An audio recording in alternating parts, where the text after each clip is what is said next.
Jai Hind, student of class 8. Students, today we are going to start learning our 5th chapter. But today, first, we will cover the first unit of the same chapter, that is the Summit Within. My dear students, first of all, you will see the outline of this lesson. What is it suggest? Major HPS Ahluwalia was a member of the first successful Indian expedition to Mount Everest in 1965. How did he feel when he stood on the highest point in the world? Let us hear the story in his word, climbing the summit and then more difficult task of climbing the summit within. That means here you are going to face the biography, the whatever the you will see, that will be the description given by Major Ahluwalia. Right. So my dear students, let's get started with the first paragraph. So what paragraph says? What your first paragraph suggests? Of all the emotions which surged through me as I stood on the summit of Everest, looking over miles of panorama below us, the dominant one I think was humility. The physical in me seemed to say, "Thank God, it's all over." However, instead of being jubilant, there was a tinge of sadness. Was it because I had already done the ultimate in climbing and there would be nothing higher to climb and all routes hereafter would lead down? So here the meaning of surged is arose suddenly. Summit means the highest point of a hill. Panorama means view of a wide area. Humility means the quality of having the modest or low. Jubilant means very happy, and tinge means sad. The author begins the story by telling the readers about the rush of multiple emotions he felt as he stood on the highest point of Mount Everest. The huge panorama below them made them feel little and modest. Climbing up to the top had made him so tired that his physical strength was glad it was over. However, rather than feeling proud and joyous of having climbed the highest peak, he could feel some sadness within him. The only probable reason for this feeling could be that he had now become proficient by climbing the highest point, and at all the roads from that point will only lead downwards. By climbing the summit of the Everest, you are overwhelmed by a deep sense of joy and thankfulness. It is a joy which lasts a lifetime. The experience changes you completely. The man who has been to the mountains is never the same again. As I looked back at life after climbing Everest, I cannot help remarking about the other summit. The summit, the mind, no less formidable and no easier to climb. Even when getting down from the summit, once the physical exhaustion had gone, I began asking myself the question why I had climbed Everest. Why did the act of reaching the summit have such a hold on my imaginations?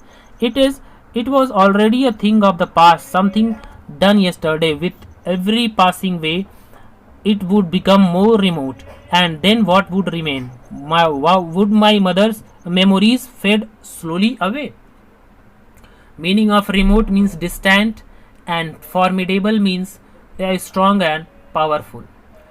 Here the author writes that whenever he thinks about having climbed up the summit of Everest, he cannot help but think about another significant summit, which is of the mind, which is not easier to climb either.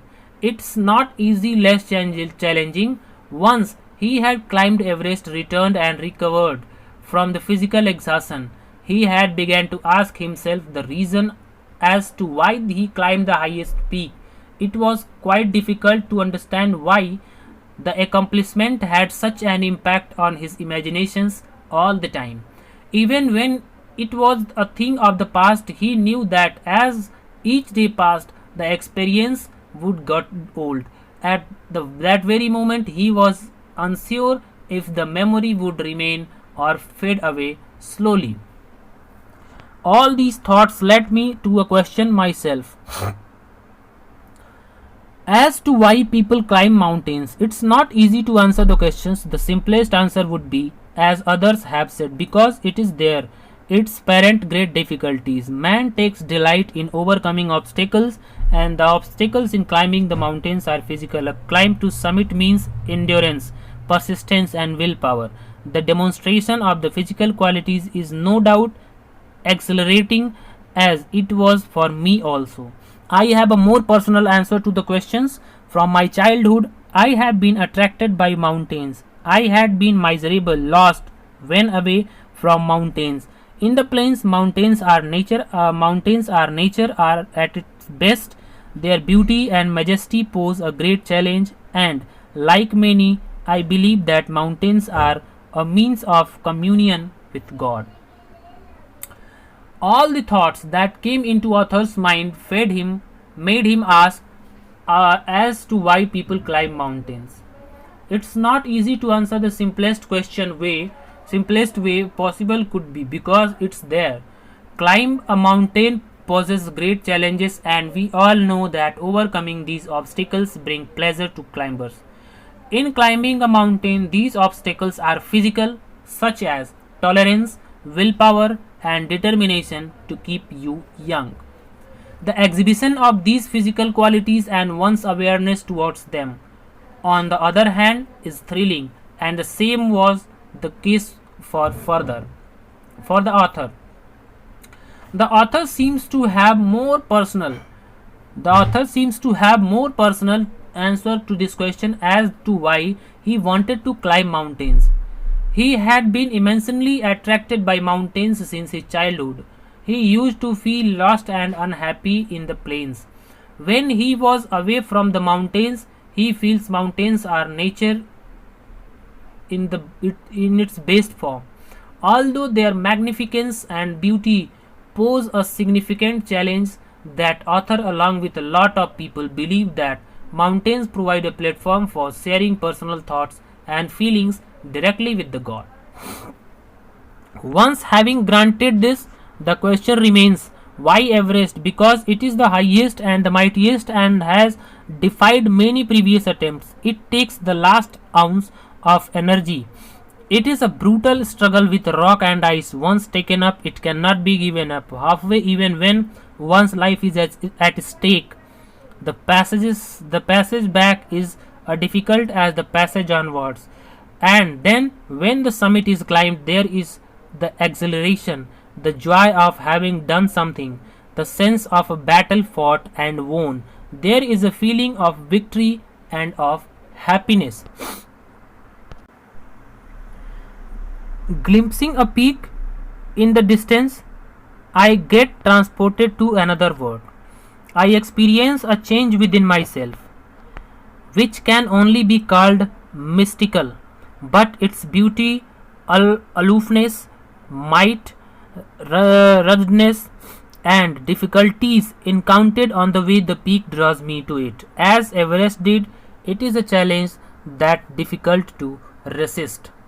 The meaning of exhilarating means very exciting, my dear students. You can note down it. The meaning of aloofness is distant. Ruggedness means roughly irregular, and brutal means unpleasant. Once having found out why to climb mountains, the question why Everest remains, probably because it's the highest in the world and has resisted many attempts of people trying to climb it. To reach the summit of Everest, it asks for every bit of energy in one's body. It's a harsh struggle with ice and huge rocks. Once you have taken this hard challenge, there is no option for you to give up midway, even if life is at stake, because the passages backwards poses the same difficulties and challenges as the passages upwards. When finally, after overcoming all those obstacles, one reaches the summit, there are feeling of accomplishment, excitement, joy, victory, and happiness. There is a feeling of having fought a battle and won. The author mentions how looking at another peak transported him to another world. He experienced a change within himself which can only be called mystical. The peak attracted to author to itself with the help of its greatness, beauty, serenity, and the difficulties it poses on the way. He says it was a challenge difficult to resist. Looking back, I find that I have yet fully explained why I climbed Everest. It is like answering a question: why you breathe, why do you help your neighbor, why do you want to be good at? There is no final answer possible. And then there is the fact that Everest is not just a physical climb. The man who has been to the mountain top becomes conscious in a special manner of his own smallness in this large universe. The physical conquest of mountain is only one part of the achievement. There is more to it than that. It is followed by a sense of fulfillment. There is satisfaction of deep urge to rise above one's surroundings. It is the eternal love for adventure in man. The experience is not merely physical, it is emotional, it is spiritual. Consider a typical climb towards the summit of on the last heights. You are sharing a rope with another climber. You form in. He cuts the step in the hard ice, then he belays and you inch your way up. The climb is grim. You strain every nerve as you take every step. Famous climbers have left records of the help given by others. They have also recorded how they needed just that help, else they might have given up. Breathing is difficult. You curse yourself for having let yourself in for this. You wonder why you ever undertook the ascent. There are moments when you feel like going back. It would be sheer relief to go down instead of up, but almost at once you snap out of that mood. There is something in you that does not let you give up the struggle and you go on. Your companion keeps up with you. Just another 50 feet or 100 maybe. You ask yourself, is there no end? You look at your companion and he looks at you. You draw your inspiration from each other, and then, without first being aware it, you are at the summit. So here, my dear students, the author looks back, discovers and that he had not yet revealed why he actually climbed the Everest. He compares it by asking questions as to why one breathes, or why one helps their neighbor, or why one does a good deed. It is impossible to find an answer to these questions. He also mentions the fact that Everest is not just a physical climb, but it changes the person in a way that makes him aware how small he and his problems are in this infinite universe. The overcoming of physical barriers is only one bit of accomplishment. There is a lot of more it, like the sense of accomplishment, the satisfying urge to rise above the current circumstances, is it the never ending desires for adventure in a person. So the experience is not just a physical but emotional and spiritual too. He begins evaluating a usual climb to summit where you are sharing the rope with another climber. As you make yourself firm, he moves ahead as he curbs the hard ice with his feet only to further fix the rope to help you inch your way up. It is difficult to climb that puts pressure on every nerve as you take a step forwards. He mentions how it has been recorded by some famous climbers for taking help from others and how it was the only thing they needed at the moment to move forward. Else they would have given up. It is indeed very difficult to breathe at such a high altitudes and cold temperatures.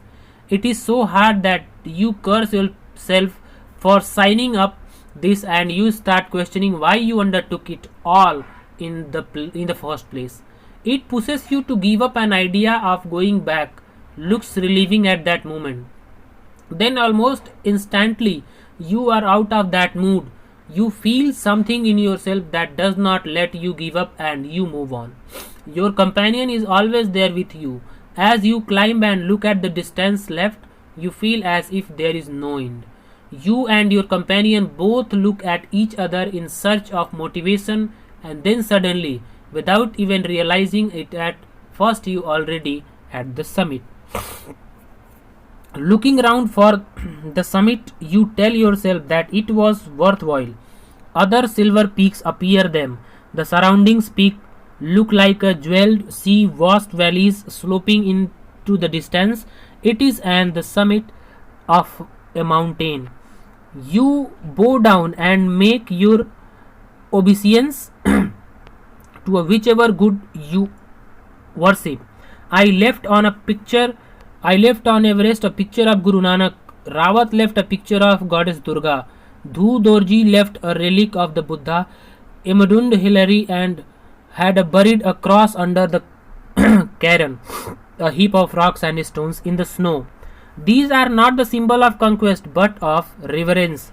The experience of having climbed to the summit changes you completely. There is another summit, it is within yourself. It is in your own mind. Each man carries within himself his own mountain peak. He must climb it to reach to a fuller knowledge himself. It is fearful and unscalable. It cannot be climbed by anyone else. You yourself have to do it. The physical act of climbing to summit of mountain outside is akin to act of climbing the mountain. Within, the effects of both climbs are the same whether the mountains you climb is physical or emotional and is spiritual. The climb will certainly change you. It teaches you much about the world and about yourself. So,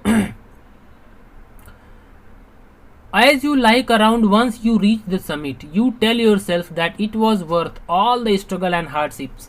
You can see other peaks through the clouds as if you fortunate enough there may be sunlight on them. The peaks nearby looks as a jeweled necklace around the neck of your summit. As you look down, you can look at vast valleys from a distance.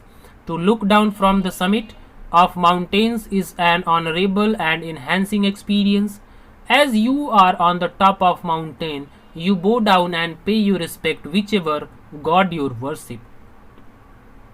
On Everest, the author left a picture of Guru Nanak Dev. His fellow climbers Rawat and Fu Dorji left pictures of relics of God Durga and Buddha respectively. Edmund Hillary built a cross under the heap of rocks in its snow. And he mentioned that these are not just the symbols accomplishment but of respect and admiration. This is because experience of having climbed the summit changes you completely. He talks about another summit, the summit within one's own mind. He further explains how there is a mountain peak with each person's mind and how he must climb it to attain complete awareness of oneself. It is fearful and cannot be measured. Moreover, no except you can climb it. He further explains how physically climbing a mountain is similar to climbing the one within. The effect of both climbs are also the same. It changes you completely irrespectively of the nature of climbing being physical, emotional or spiritual. It teaches you a lot about the world around you and that once inside you.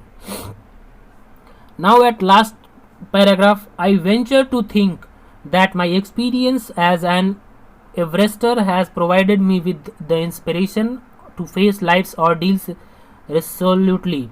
Climbing the mountains was a worthwhile experiencing. The conquest of the internal summit is equally worthwhile. The internal summits are perhaps higher than Everest. The meaning of ordeals is painful experiences, and resolutely means with the determination of firmness. The author goes about thinking that his experience as an Everester has given him both strength and inspiration to deal with the life's painful experiences with the determination and firmness. Just like climbing Everest was a worthwhile experience, conquering the summit within is equally worthwhile. Moreover, internal summits are higher than the physical summit of Everest. So, dear students, that was all about this poem. So, this story is given you for just to be the firm about your decision that you have made, because your one decision can change your whole life. That means the whole soul, what is the dependency of this lesson is to motivate yourself, right? If you have self motivated, if you have self determined, then you can achieve the success. That is the basic most moral of this chapter, my dear students. After finishing of this chapter, I am going to leave this video Next unit of the same video will be finished in for next class. Up to the time, thank you, have a nice day, and Jai Hind.